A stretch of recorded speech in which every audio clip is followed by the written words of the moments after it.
Hi, my name's Wright. I'm a contemporary artist currently based in Suffolk, but previously based in Essex. My work is concerned with a sense of Indigenous identity, taking Neolithic and Bronze Age cultural references of the Northern Mysteries and bringing them up to date via a form of street art, art toys, and other contemporary forms. The mixing of the two for me kind of bridges the gap as if there hadn't been a severing in those ties. One of my projects is about the Elder Futhark, which is a letter system, probably best described, that was in use from about the 1st century AD, 3rd century AD. It evolved from Phoenician alphabet, the same source alphabet for the Hebrew language, Hebrew text. The Elder Futhark contains 24 characters. Most people are aware of runes through Tolkien's work on Lord of the Rings, but these runes were historically correct. But the meaning of them and understanding of them has varied greatly. They seem to have become secrets, as the runes term implies. And now, as a kind of experimental archaeologist following a philosophical, one would say an esoteric tradition, linked to the Northern Mysteries of the post-Neolithic time,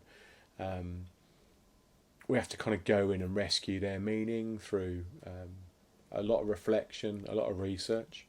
So the Futhark project was about creating designs which we'll see that were to bring it up to date.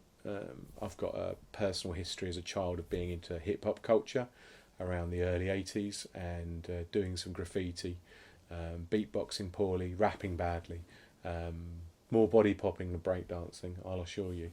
And from that I kind of took a block letter style and applied it to the Elder Futhark, bringing them up to date, creating a new form, a new aesthetic, one primarily to take away their original connotations that were built up in the 20th century by their use by the Nazi Party and far-right groups since then. So even now, some 70 odd years later, we still have groups that are utilising these symbols for quite racist and oppressive and fascistic ideas. So out of my own practice of discovering quite a peaceful philosophical culture that's attached to the runes, going that far back, tracing it back to kind of Hindu and Indo-European culture and beliefs. I find it quite offensive that symbols I have, even tattooed on myself, are being used by others as a form of oppression. So the Futhark project stems from that.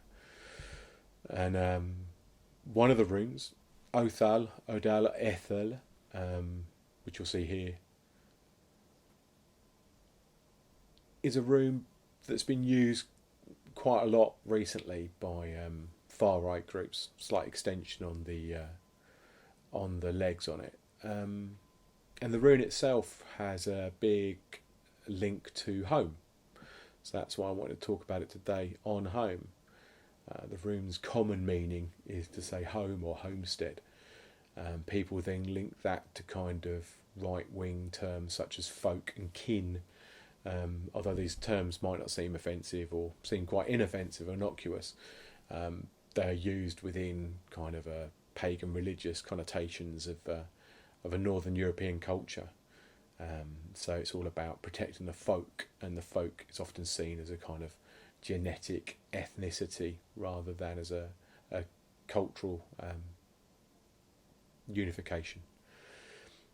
So the rune itself linked to homestead, and I've developed it further, my own personal understandings, meditations upon it, readings, links to a concept that we gain often from Norse or Viking times, which came later, 500 AD, 700 AD. The kind of Anglo-Saxon Germanic use of the runes have been going on quite a time before then. What we see is two terms which, as we dig in through what we have in the most contemporary versions of the runes, terms Innengard and Utengard. Guard meaning boundary or fence. So you've got innen, inside the fence, and uten, which is outside the fence. So in some sense, the rune Odal or Othal and its shape may mean it's some form of boundary marcation rather than a literal house. It may well be discussing the terms of what you consider yourself to be inside, so that being home, family, tribe, and then what is outside of that. I don't believe they necessarily have to have physical markers, indicators. I don't think the fence is needed. Guard can also be seen at the end of the words Midgard and Asgard, two realms within Yggdrasil, or the World Tree. I've also written extensively about that on my blog, considering that the World Tree is in fact the nervous system. So kind of connotations, psychological connotations of Othal or Odal, a sense of well-being within some form of boundary, self-defined boundary, physical limiting boundary. So we sit there with our nervous systems with this boundary. For me, boundaries exist across a full range. We have mental boundaries, areas that we kind of protect about our sense of identity and ourselves. And we can see others that position boundaries, I won't say in thought police, but behaviours and ideas are often changeable depending on where you are. Certain ideas get through, certain ideas are refuted. I suppose politics is a way of defining that version of Othal, that political and philosophical leanings will have a sense of home, a place where they exist within a boundary. Then you've got the physical boundary.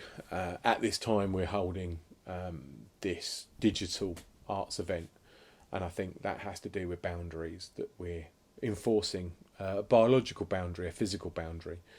We're an open system. Half of the cells in our body are actually flora and fauna, bacteria, microbes, fungal, other elements that exist within our system. We also have bacteria and other viruses that can enter and leave our bodies.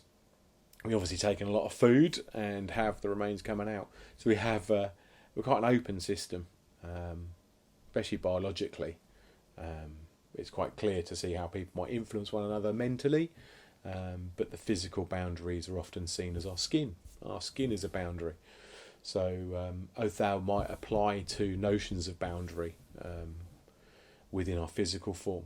We can also talk kind of philosophical or esoteric boundaries or applications of Othal or Odal. This can be seen as the consciousness of dream states and trance states as opposed to a waking consciousness, that there is somehow a boundary there. Things that are considered to be more internalised inside of ourselves, inside our minds, are often belittled, put down, considered to be irrelevant compared to what is considered kind of objective reality. And it's this idea of reality within the boundaries of the imagination, creativity, is where the artist exists, and we have to kind of bring that work across a boundary from Innengard to Utengard, from inside to outside. We might pick up on something, we might have inspiration and be drawn to render this idea through various mediums, conceptually, literally sometimes. And I think it's quite an important skill within my understanding of magical practice. The imagination and the will are two very important aspects, and should be treated with great care and respect, and also exercised. So increasing your ability to imagine and to call upon various different senses based in a kind of internal dreamlike or trance-like state, meditative state, and exercises of the will. People will find that cessation of smoking or drinking can be an exercise of the will, and that the demonstrations of willpower are also really useful. I've certainly find I've gained a lot of discomfort in some of my art practice through muscle pain, tiredness, fatigue, mental vexation. Sometimes you just want to give up because it isn't working right, but then to continue that focus, to extend that period of work is an exercise of the will.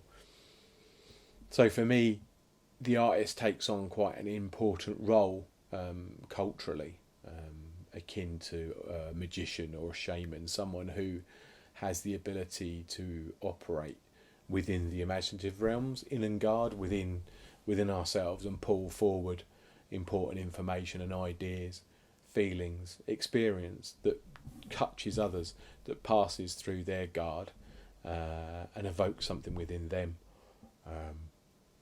As you can see, Odal, the idea of home, these safe spaces, these places we consider ourselves to be centred within, are often quite turbulent, especially at times like this.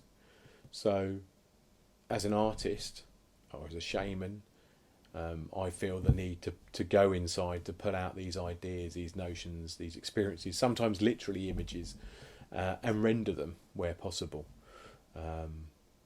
From that experience, I hope others gain something from gazing upon the work, interacting with the work, buying the work. And yeah, so there's my kind of philosophical role.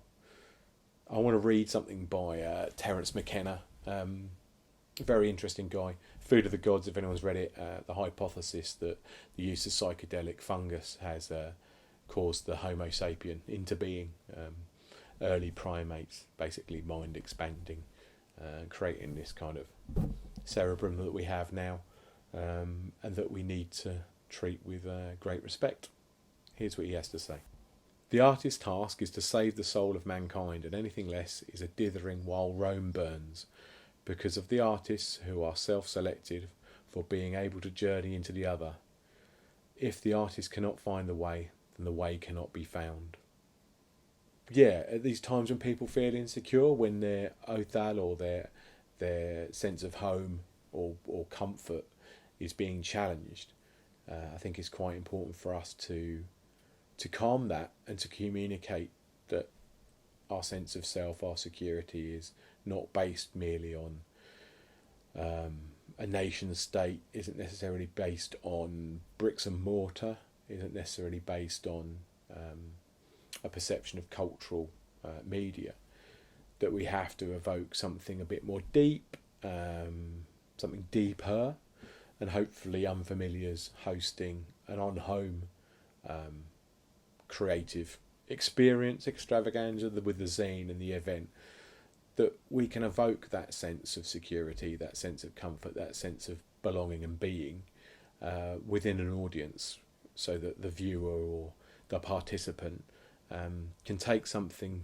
away inside and use that as a place to centre themselves, especially over the next few months.